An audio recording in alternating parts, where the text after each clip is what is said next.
చెప్పుచున్నాడు. మనం నిజమైన మారు మనసును కలిగి ఉంటే అప్పుడు మనకి తీర్పు తీర్చబడును.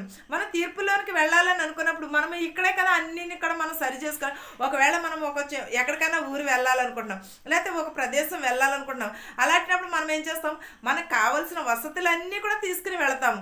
మనకు కావాల్సినవి ఏమేమి కావాలో అవన్నీ కూడా తీసుకుని, కానీ మనం తీర్పులోకి వెళ్లే ముందు అలాగే మన పాప జీవితమును కూడా విడిచిపెట్టాలి కదా, మనం చేసిన పాపాలు కూడా విడిచిపెట్టాలి కదా. మనం మనుషుల ఎదుట ఒప్పుకోకపోయినా దేవుని ఎదుట ఒప్పుకోవాలి. నువ్వు తప్పు చేస్తున్నావు అని పదే పదే అరిచి చెప్పినంతనే మనం తప్పు చేసిన వాళ్ళం కాదు. కానీ దేవునికి తెలుసు కదా, మనం చీకట్లో చేసినా వెలుగులో చేసినా ఏది చేసినా కూడా దేవునికి తెలుసు.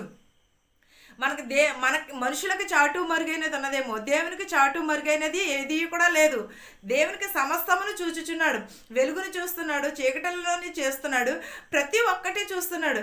మనం ఒకవేళ సీసీ కెమెరా పెట్టుకుంటే సీసీ కెమెరాలో మాత్రమే మనం చూస్తాం, కానీ దేవుడైతే ప్రతి ఒక్కటి చూస్తున్నాడు. మన పాప జీవితమును చూస్తున్నాడు, మనం ఏం చేస్తున్నామో ప్రతి ఒక్కటి కూడా చూస్తున్నాడు దేవుడు. మన పాప జీవితంలో విడిచిపెట్టమంటున్నాడు. ఎట్లనగా మనం ఇంకనూ పాపులమై ఉండగానే క్రీస్తు మన కొరకు చనిపోయాను కాబట్టి ఆయన రక్తము నీతిమంతులకు తీర్చబడును.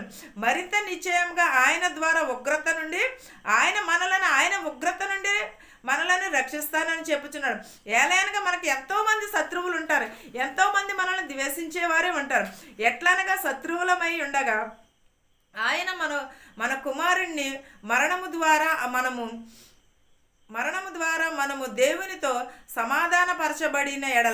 సమాధానపరచబడిన వారమై ఆయన జీవించుట చేత మరి నిశ్చయముగా రక్షింపబడుదుము.